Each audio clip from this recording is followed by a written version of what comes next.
Well, in the last lecture, I tried to just make a few suggestive remarks in order to get us off the ground about what might be called the Greek way of life and different forms of human conduct, of which only one I suggested and discussed, and that was the Socratic life of inquiry. And I didn't mean by that life of inquiry an inactive life, an apolitical life, or one unconcerned with the state or with other humans. But in fact, I wanted to present it not as some academic debate, but as a life deeply immersed in your social situation and in your attempt to understand who you are and who your fellow citizens are. Among the values that Greek society held out, and as an answer, one possible, localizable, and possibly usable answer of what human life is about for the Greeks was, to sum it up in one word, and this will be all I'll have to say about Aristotle or Plato, is excellence. In a way, it's well known that the Greeks have an ideal of excellence, where by excellence the Greeks meant something like this: to be an all-rounder, you know, it's in sort of West Texas parlance, an all-rounder. Somebody that, you know, could write a country song, punch out a big guy, shoot a game of pool, work a full day's work, and was smart enough to read a thick book. And I don't mean to make it too mundane, because if you look at the description of Odysseus in Greek literature, that was sort of an ideal of excellence in their culture. And it's not like our ideal, because Odysseus was, one, a clever liar, two, someone who would cheat the gods when possible and necessary, who could drive a furrow, throw a discus, sail a boat, you know, and a bunch of things, right? And so for the Greeks, excellence was a whole series of traits of human beings, well-rounded in all respects, so that one of the great Greek tragedians was buried, and his marker remarked on what a great soldier and orator he had been, but said nothing about him winning the prize for the plays for which we know him today. So the Greeks had this idea of excellence, which to us can only be a pale shadow in a society where we mean something so radically different by excellence. By excellence, we would have to mean, and perforce have to mean, an excellent lawyer, an excellent politician, an excellent housewife, I'd rather say worker, an excellent house worker. It's hard to say worker when they're unpaid labor, but house worker and so on. But excellence in a society in which labor is greatly divided can only be, as it were, a pale shadow of this Greek ideal, okay? That doesn't mean that you can't be excellent at your job and learn to ski, but the Greeks meant a bit more by it than that. So what we'll pursue now in a discussion that unfortunately has to be far too brief will be ideals of excellence in a Roman society, and I'm going to run through those. Some of them are fairly well known to us today, so I'm going to run through a few of those ideals of human excellence. Again, localizable to the Roman Empire, again, very Western, you know, all traditional, no problem there. And then I'll end with a little intimation of something I'll try to pick up on again at the end of the lecture. Even though Christianity as a form of belief dominated Western civilization for so long, I'm going to have very little to say about it in the early part of the lectures for a reason I'll give you toward the end of this one. Okay, so now to move from the Greeks to the Romans, there are three different views I want to discuss in terms of how to conduct one's life, and two of them bear a nice historical parallel with conditions in the Roman Empire and its fate. One of the positions with which many of you are familiar, at least in name, because the word, although it means something slightly different today, this position is probably familiar. One of the answers to how to live, given during the rise of the Roman Empire, when the markets were filled with goods and there was much to enjoy, even for some of the plebeians, there was much to enjoy because Rome was looting the world. Maybe some of you understand this condition from your experience, I don't know. But anyway, it was a good time philosophy. It was hedonism. Now, it's important to understand that philosophers of the old school make a living refuting hedonism, because how could a view about what is the best kind of life for humans or the right thing to do, and I'd like to make this simpler by just using Spike Lee's phrase, how could do the right thing mean do what makes you happy? But actually this view is harder to refute than one might think, because in answer to the problems of life, the hedonist response that you should do what makes you happy is actually a fairly powerful view, I think. Now, I think that it's more powerful under conditions where it's possible to do that, for obvious reasons. Now, the hedonists back up their arguments with two kinds of claims, and we'll return to this again when we get a kind of modern form of social hedonism in John Stuart Mill. But the hedonism of the Roman Empire was connected with various schools, the Epicureans and others, where we get the word epicure. And that ought to already tell you something about the kinds of pleasures to be pursued. And this will be disappointing to many of you. The kinds of pleasures the Epicureans wanted to pursue, and nearly every version of hedonism makes this distinction, were the higher pleasures, by which they meant the ones that don't have the negative payback. The higher pleasures are, as the word epicure indicates, excellent food in moderate quantity, like swordfish steak, just right, blackened a little, yuppified, just a little picante sauce, which has become quite popular, Tex-Mex variant. Just enough, though, to be healthy, good for the heart, a little running, and these things in moderation. A little learning, but not too much, not enough to trouble the mind, but enough to satisfy it. On the other hand, one wouldn't indulge in those pleasures that have a strong negative side. I mean, this is the way that the philosophical position is. Myself, I've always wanted some hedonist to just come out and say, I'm for the really gritty, ugly pleasures. I like them.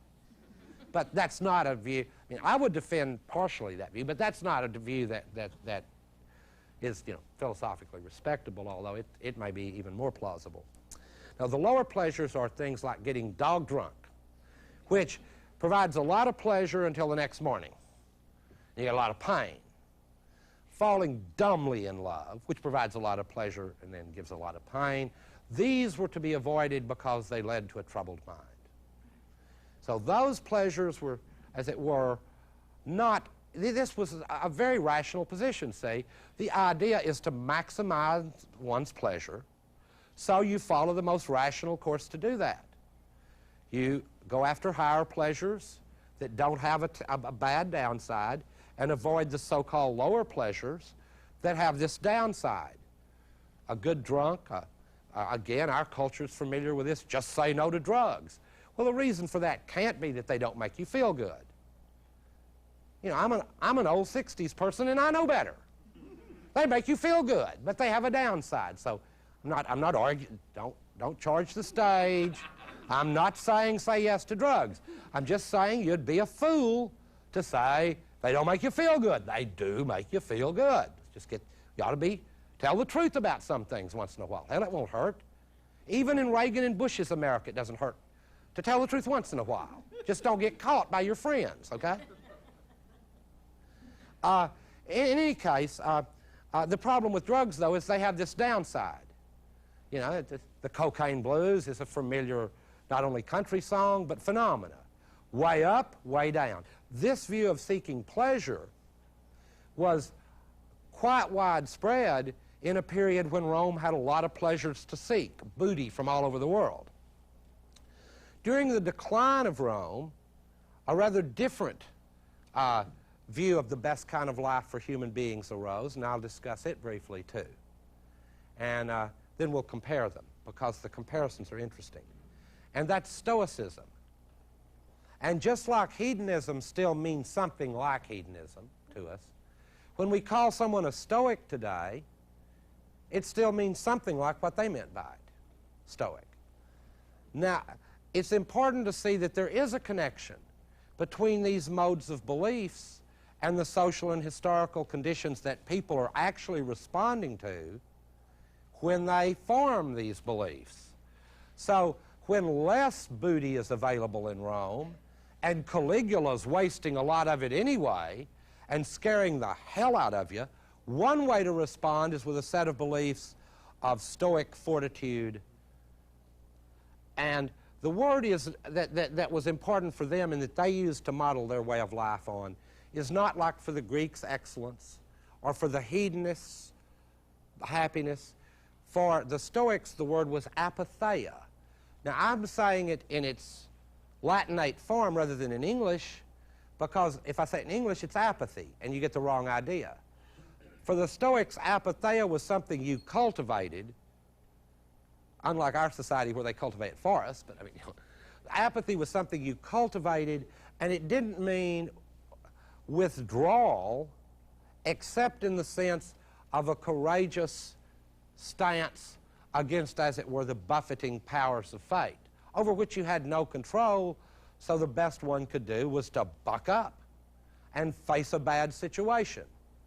Now, many of the Stoics, and I'm oversimplifying to get the arguments clear, certainly oversimplifying these two broad historical movements, but we've got to make the positions clear. Some of the Stoics thought, with the hedonists, that happiness would be the best thing, but they thought it was unattainable in this world. That's a very important belief structure given the next belief structure that will be historically dominant in Western civilization. That's a very important switch in belief, is that now happiness is still considered something that would be great if we could get it, but if you can't, the next best thing is to face up to it, buck up.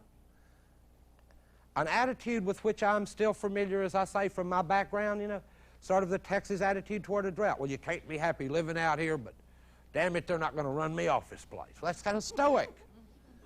There's nothing apathetic about it. I mean, the wind blew all the crops away. His farm's going, 80 miles down the road. Be happy about it would be crazy, but you can face it with some kind of courage, some kind of fortitude. So that was the Stoic ideal. So I say many of them believed happiness would be good, but was not possible. So their arguments for that are based on two things, one of which you may have already caught me on, and I hope you have, is that for the Stoics, the distinction between higher and lower pleasures is dubious, is questionable. Where do you really draw the line with that one? Why and why? I mean, are there any pleasures that don't have a downside? And for the Stoics, there aren't. There are none. Even, enjoying Beethoven's Fifth requires lots of work to get in a position to enjoy it. You don't just walk in and go, well, some people do who like to bluff. They go, ain't that great? It's like the first time they ever heard it. Oh, yeah, I love it. No, to really enjoy it and to get pleasure from it requires listening to a lot of things first. To really enjoy Moby Dick is more than just seeing the excellent movie by John Huston, written by Ray Bradbury. You have to actually read Moby Dick, and it's long, and there are sections in it about rendering whales, and that goes on about 200 pages, and you got to get through them. They're important to the story, and so that's work, and so for the Stoics, there's not this simple distinction between higher and lower pleasures. All pleasures have, as it were, a downside, all of them. And for people who try to lead a single-minded life of happiness or pleasure, who set that out as their goal, may fall victim to an old Eastern proverb from Eastern philosophy, and that's that chasing happiness is like chasing your own shadow. It's almost as if one could get still, one might be able to find it, but if you keep chasing it, it's always a little bit ahead. Well, the Stoics had some view like that about happiness. You chase it, it runs. So the Stoic answer was to lead this courageous life of, it sounds a little corny, but it's not any cornier than let's buck up and take it, guys. Sort of a male kind of thing, I have to admit. So definitely, it's sexist, like most of this tradition. In any case, that was the view, and it's important to see when the two views were popular and in what ways. One view corresponded to a rising empire and its values. The other view was more prevalent during a falling or declining empire and with its values. So, in modern parlance, one might expect in a society on the ascendancy to have all kinds of optimistic values. In that regard, let me quickly refer you to the commercials that were made in the 1950s, especially those 1950s commercials that projected what life would be like in the year 1990. We're there now, and we look back at those commercials, and guess what? They missed it, right? It was wrong. They missed it. They missed it a long way. You can even look at the Jetsons and go, they even missed that. They missed it. The future didn't turn out to be like they imagined it. Very optimistic account of the future. In this current period, to try to again drive my analogy home about how ways of thinking and views of human conduct are rooted in real life problems, in real social and political problems, in our current period, in what form do we imagine our futures? One of the most striking examples to me here are the new movies that I call near future movies. My favorite is Blade Runner. Now, Blade Runner, I don't know how many of you have seen it, is a magnificent film for this simple reason. It is post-apocalyptic, bored with the apocalypse. There's not going to be a nuclear war because the world's not that interesting. See, that's already sort of more cynical than many of us would want to be. The world's not interesting enough for us to enjoy the sting of a real death. Instead, we'll have this decline and smudge into the life where our lives and the lives of machines will become ever more blurred, as it is becoming. So in Blade Runner, we get just a near-future projection that shows us what Los Angeles would look like in 30 years if things just keep going on the way they do. You don't need any apocalypse to watch Blade Runner. You just need to say, well, it's going to get more polluted and more crowded and more people from more places are going to come there and they're going to make more money and it's going to look like that. And then you got Blade Runner. So those near futures help to say something about how we see our future as a culture as opposed, for example, to the culture of the 50s. Now, in my view, other cultural artifacts like the apocalypse movies were really ways to dodge the sticky and ugly task of facing a plausible near future. See, the easiest way to do this is to have a big apocalypse and start all over, and then you don't have to face all the nasty questions about what's really going to happen if things just grind on. So Blade Runner would be an example I'd use there to try to remind you that our culture, too, has different views that code different periods in its rise, decline, and so on. And it's not unusual. So in the Roman case as well, toward the declining period of Rome, Stoicism became a dominant view. Now, there's a very positive thing to say about Stoicism. It has a deeply democratic side to it, egalitarian side better, since the word democracy has become polluted through misuse and so on. What word hasn't, but it in particular. It has an egalitarian aspect to it. The two most famous of the Stoic philosophers, one was a king and one was a slave. Now the beauty of that was as follows, that they were brothers in suffering. Both would have to put up with with what Shakespeare, Hamlet, calls the slings and arrows of outrageous fortune. King's life's full of troubles. Shakespeare again says, the uneasy sets the crown upon the head. So the king needs to be a Stoic because, man, he's got troubles. And of course the slave does too. And this view has beneath it an egalitarian notion that we're alike in a couple of respects.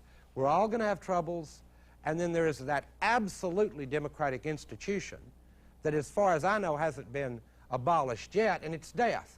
The one absolutely democratic institution on the planet. Isn't that beautiful?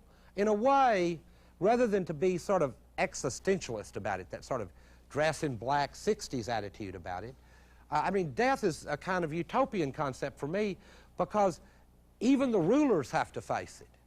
I actually laugh, and some of you must too, when you see the poster, "He who dies with the most toys wins."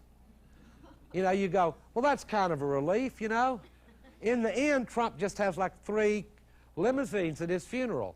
Well, at the rate Trump's going, he may only have one. But in any case, the point is that there is a democratic institution, widely respected by us and feared, even when we don't want to think or talk about it much. And beneath it, as I will argue later, there's a greater danger. Okay, talked about hedonism, and I've talked about Stoicism. The important connection I want to make is it seems difficult to imagine how on the ruins of the Roman Empire Christianity could have arisen and conquered and had its conditions conquered so quickly in the West. I mean, that really is a rather remarkable historical, turn of events. That a slave religion banned throughout the empire will end up being adopted and then spread. Now, we don't want to be too mystical about this, because the historian Gibbon said that it spread not by the preaching of the word, but by fire and the sword. That is a way to spread certain doctrines. I read the paper this morning. You can still spread a doctrine that way. Not simply through the preaching of the word on TV, but fire and the sword are sometimes handy. There's more than one way to convince someone, in short. I'm arguing that there are preferable ways to do it. But in any case, Stoicism helps us to understand this. During the declining part of the Roman Empire, the Stoics account of their social reality and of the limited chances for happiness within it. This courage, apatheia, was also backed up with an almost, and here I'm going to use the Americanized version, existentialist view that sort of all is vanity. So for me, a classic Stoic doctrine you can all go back and read during break. It's not an assignment. It's in every motel. It's the Gideon Bible. Open your Gideon Bible, find the book of Ecclesiastes, and read Ecclesiastes. It is a magnificent Stoic doctrine, because it says vanity of vanities, all is vanity. Pretty big statement. All. The guy goes, look, I had money, but that was vanity. I gave myself to no knowledge. That was vanity. All is vanity. Well, that interesting old text helps to explain why the Stoics were ready to hear, finally, the message of the Christians, which about the world was the same. In other words, St. Augustine's account of this world and the Stoics' account are the same. Augustine calls this world the region of unlikeness. Everything's garbled up, messy, based on a text of St. Paul's, we see through a glass darkly, And so I want you to see that Stoicism, as it were, prepared really fertile ground for the preaching of the word of the early Christians. And the reason it did, it seems to me, simple, because the Stoics had a problem but not a good answer. Namely, they had a good account of the problem, and then along come these weirdos who you've been previously hunting down and killing, and they go, wait a minute, now listen to us again.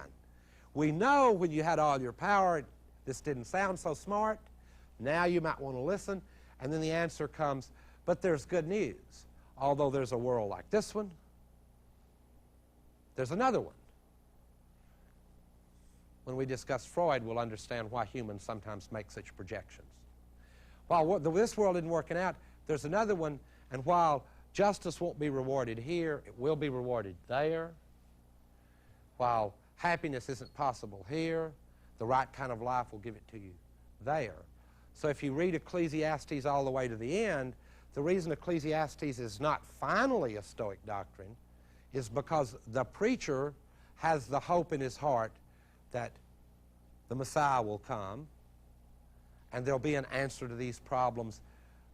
But with the Stoics, they both agree about the world that we're all in now, the mundane world that we're in now, that it's a bad show, not working.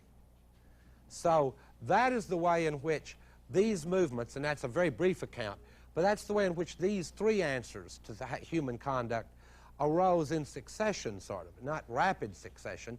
These were massively long historical movements, many variants. And when I say movements, you've got to remember that as long as I'm discussing Greek society, Roman society, and medieval society, you have to point out that you talk about movements among people who think, you're only talking about a very limited number of folks. Not in terms of them thinking, but in terms of us having any record of it. For all I know, they thought more and better about all of this, but it seems to me that Marx has a banal truth down. I know today it's not popular to say Marx got anything right. But one thing certainly I think Marx got right was that as far as the history of ideas go, the ruling ideas in each epoch are basically the ideas of the ruling classes. The dominant ones. Not all the ideas, but the dominant ideas of each historical period will be the ideas discussed by the dominant classes. The reason that's not a surprising thesis is that the women are out having babies this fast, and that's almost biologically required as well as required by patriarchy for a society to continue. It's required by both. Doesn't justify it, it's barbaric. And then slaves are doing necessary labor without which you do not have the leisure to pursue philosophy. It's important to remember this is a leisure activity. Without leisure time, you can't pursue it. It may be why we don't have a very philosophical culture now. It's because we work longer and harder now than we did 40 years ago. I think that's right statistically, although there must be a sociologist somewhere in the crowd. But it's right according to the advertisements I've been seeing on TV. That as it were, brag about it. We now work 65 hours a week. And I went, oh, joy. That's a real thrill. Glad it's going up. Hope you guys can get it back up to where it was when Dickens wrote. Congratulations. I'm sorry I'm off on a screed now. I'll have to come back to the point. My mind wanders. I don't know. It's watching too many Robin Williams skits. Anyway, these three forms of human conduct. The last, and that's the slow ascendancy of Christianity, spread by both the preaching of the word and fire and the sword, based on a mystery wrapped in an enigma, and very confusing one at that. And we will discuss that later. Not tomorrow, not on the first day. You don't do the God stuff on the first day. We'll do it in a more modern context when I think I'll throw in a few remarks about Kierkegaard, who's a philosopher who gives a stunning attempt to defend Christianity in an era in which he says, because all are Christians, ipso facto none are, which I think is a quite elegant and correct argument. Structurally, it is. It's very interesting. Well, we'll discuss that later. It's a snotty thing to say, but it's worth saying. So the Christian era, and here's a vast wealth of views about the best kind of life for human beings in the medieval period. Modernist scholars who will concentrate on the figures that I will after break, Kant, Mill, and others, vastly underestimate both the diversity of knowledge in the medieval period and what it discovered in the sciences and so on. Now, we are right that it was the Dark Ages in terms of the political dimensions I've been mentioning, but then we hardly have room to throw stones in that regard today either. So the Dark Ages is overkill. In the medieval period, there are a lot of views, but it is fair to say, along with the sociologist Max Weber, that the Middle Ages were somehow enchanted. Now, by that he meant that at the center of the ideologies in the West, remember, as we do philosophy, it's a Western discourse, okay? It doesn't mean that no other people in the world are good enough to do it. It means that's the way we have understood it here, and it certainly doesn't mean that our way of doing it and understanding it is at all right. I'll come around to that, but only at the last lecture when we go back over this train of doing Western philosophy. But in the West, it's important to remember that this period was much more variegated than the simple Dark Ages account. The medievals, though, did live in a world kind of enchanted by an overarching belief system which can be seen not just in their religious texts, in other words, not just in philosophy, although there it's beautifully expressed by Aquinas, better expressed by Augustine, one of my favorite writers, but by Aquinas, and then towards the late medieval periods, Duns Scotus and others. St. Bonaventure, and many other great writers, and some of whom disagree quite wildly on many things. And that period produces one of the most elegant arguments in the whole philosophical tradition, and that's St. Anselm's ontological argument for the existence of God, which is the closest thing we have in philosophy to a knockdown argument. It argues God exists, and I'll have time. I'll run through it briefly here in a second. But anyway, I'm trying to, as I say, draw this 2,000-year period to a close in modernity, because while this period is enchanted around a set of beliefs at which various Christian views are at the center, and in which society is, again, sort of hierarchically arranged with differential relations to God, and yet each one of those mediated relations confers meaning. In other words, meaning not in some small sense like, well, my life has meaning, I've got a good job and a lot of friends. No, meaning in the sense that you were an actor in a cosmic drama in which your decision to sin or not to sin, to be saved or not to be saved, was crucially important in a big cosmic drama, which while your everyday life might be really bad, corvée labor was no fun, while that might not have been so hot, there was a way that your life had some structure of meaning. Also, in this period of Western Civ, and I think this is clearly right, because all things were seen to be created, right, then even the very rocks and stones, St. Francis and all this, the birds, the rocks, the trees, the stones, all were signs of God. Now, that view of Christianity continues on at least till Melville. Why do you think he's so mad at Moby Dick? The good old normal New Englander goes, well, I don't understand. Starbuck goes to Captain Ahab, why are you so mad at a poor dumb fish that did but strike thee out of blind instinct? And Ahab just says, you're crazy. All things are guided by, this. Of course, he doesn't say the word God. That would have been a little over the edge. By some inscrutable power that has hounded and dogged us since first we walked upon this earth. It is the thing behind the fish I chiefly hate, which, of course, explains why Melville thought he had written a very nasty book. He had, for that period.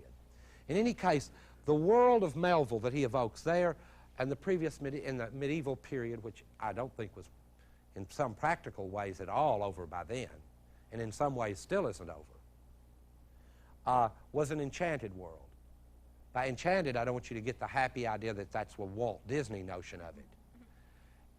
But it does contrast with what Max Weber will talk about when I discuss these modern philosophers, and that's a disenchanted world. And my easiest and quickest way to give you Max Weber on this is to suggest two things. One, a disenchanted world is one in which there's a place for everything and everything's in its place, where quantitative relations of numerical ones, are more important than qualitative ones, by and large, where rules and procedures are followed, period. That's procedural rationality for Weber. Characterizes bureaucracies and economies. Rules are followed, period. It's a principle of them. But without giving you a lot of Max Weber, I can simply refer you to a better critic of bureaucracy, Franz Kafka. So if you want to read Before the Law or The Trial, you get a better sense for how just exactly how disenchanted modern institutions can appear. I mean, it is true that the justice of the medieval period was arbitrary, but while it was arbitrary, there was something human about it. In other words, it could take account of differences. Under procedural justice, if you've ever been in traffic court, you know how that works, right? Driving drunk, 1 year in jail, $100 fine, probation. 1 year in jail, $100 fine, probation. Nobody cares why you were drunk. They don't care if Uncle Henry died. Nothing, doesn't matter, because they have a procedure and they follow it. That's a disenchanted world, one in which the rules are there. Now, in not all respects do I mean to say that's worse than an enchanted one. Not at all. I just mean that from our perspective now, we don't want to call that modern life that's so hot, and this other stuff, the Dark Ages. It's not that simple. It's not that simple. Okay, so if one wanted a sort of moniker for the whole medieval period, in one way or another, the imitation of a life like Christ guides that period, to the extent that it's possible for whoever can do it, and to the extent that various groups start demanding a role in that life, because struggle plays a role in each one of these social formations that I'll have to wait until I discuss Marx to get around to, but I'm willing to wait. Okay, I guess that now, since this is a philosophy course, I'll give you a philosophical argument, since I've just been doing talk about human values and laying out 3 positions, and I hope I have out there at least one hedonist, one Stoic, I mean, you can still be these things. I mean, as far as I know, you can go down to the mall and get little books on them, and it even tells you what to wear and some of the things to say. Let me give you Anselm's magnificent argument in the medieval period for the existence of God. I don't have it written down here. I'll have to reconstruct it from memory. Now, you won't understand Anselm's argument, let me warn you in advance, that many philosophers consider it a trick. But to understand Anselm's argument, you have to see that it's an argument between only 2 interlocutors. The fool who hath said in his heart that there is no God, and the believer. If you are neither, this argument won't have any impact on you. In other words, if you're a person who is not either someone who said there is no God or there is, then you're really not a party to this dispute. So in a certain sense, I'm not, and it gives me kind of the freedom to throw the argument out quickly to you and let you consider it. But I do think it's important to point out that as weird as it sounds today to believe in God and to do it seriously, it sounds weird to me too. I'm not up here preaching, I'm not even suggesting this. It sounds absolutely weird. In the history of philosophical discourse, this argument I'm about to give is the one that's most nearly proved. It's a very powerful argument. So it holds between interlocutors, one of which doesn't believe and the other does. And the argument goes something like this. It starts with a magnificent definition that is not an attempt to tell us all about what God is, but about how we understand God. And that definition is as follows. God is a being a greater than which cannot be conceived, period. God is a being a greater than which cannot be conceived, period. Now, once you've bought that, you may see where the argument's headed. Such a God, the second premise is this one. It is greater to exist in the mind and in reality than in the mind alone. Now let me say a bit about those 2 premises, then I'll quickly give you the conclusion. The first one seems to be a simple definition about how we use the word God. Namely, when we in the West say God, we mean a being, a bigger one than which you ain't got. So it's silly to us to go, well, my God's going to whip yours because ours is just the biggest there is, so he's a being greater than which we can't conceive. The second premise, however, looks like a trick, but it isn't. It's directed at the non-believer, because clearly the dispute between the 2 is this.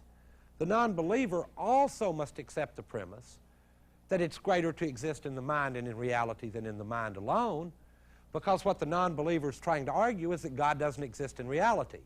So if he didn't believe that, or she didn't believe it, they wouldn't be a non-believer. They wouldn't care about the dispute. So here Anselm's given 2 premises that seem to be absolutely acceptable to both interlocutors. But from just those 2 premises, it follows that God must exist. Must exist in reality. Because if he did not, we could conceive a greater. Now, if you think that's a trick, I'll just do it again. This is where you do philosophy. It's like you pull a rabbit out of the hat. Do it again. Since it's greater, to exist in the mind and in reality than in the mind alone, and we're conceiving God, if we conceive a non-existent God, that ain't him. Because we could conceive a greater. One just like that one, plus one that really exists. Follow me? So, When you use the word, you're committed to the belief in God's real existence. Anselm's argument is elegant. In a dispute between believer and non-believer, only on pain of absolute contradiction can you get out of Anselm's argument. It's a bind. Because God being a being greater than which cannot be conceived, if you buy the premise that it's greater to exist in reality and in the mind than in the mind alone, it follows that God exists in reality and in the mind. So that's Anselm's ontological argument. I won't pursue what has been pursued for, 1,000 years and more since, and that's the whole series of objections to this argument. I would simply say that in terms of an elegant conceptual argument, it is perhaps one of the greatest in philosophy, and goes to show, as Nietzsche once said, that aren't the strangest of things the most nearly proved. It looks like a trick, doesn't it? The argument kind of looks like a trick. I see heads out there going, this is kind of tricky. Maybe it is, but if it is, it's a good trick.